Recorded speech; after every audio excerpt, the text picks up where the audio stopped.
c'était ça le point.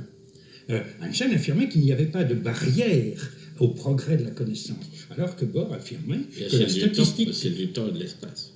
C'est pas une barrière, ça, excusez-moi du peu. C'est-à-dire qu'on peut faire des modèles parfaitement causaux du comportement, par exemple, d'une partie de roulette. Je peux très bien, si je me donne toutes les conditions initiales, etc., prédire la distribution des billes à la sortie d'un jeu de roulette.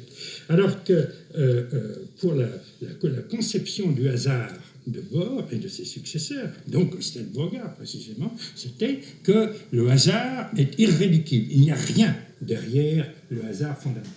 Et alors, le débat s'est poursuivi pendant de longues années. Einstein a publié un article célèbre en 1935, c'est ce qu'on appelle le paradoxe d'Einstein, Podolsky et Rosen, et subitement, on arrive au point où on va pouvoir trancher. Qui aura raison de Bohr ou d'Einstein?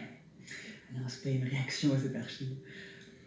Il dit les choses telles qu'elles sont. Je dois vous avouer que beaucoup de gens utilisent le mot paradoxe. Je n'aime pas bien le mot paradoxe. Ce que j'aime bien, c'est parler de la situation. Einstein, Podolsky et Rosen, ils ont découvert une situation nouvelle dans laquelle on a deux particules intriquées et ils en tirent les conséquences. C'est-à-dire que dans ce paradoxe, la seule façon d'éviter un conflit entre mécanique quantique et relativité restreinte, c'est de supposer que la formulation de la mécanique quantique est donc incomplète et qu'il existerait des variables cachées, inconnues des physiciens. C'est bien ça? Oui, un peu comme ce que je vous ai raconté tout à l'heure, c'est-à-dire chaque molécule a sa propre vitesse. Eh bien, effectivement, la conclusion de Einstein, Podolsky et Rosen, c'est que pour comprendre les corrélations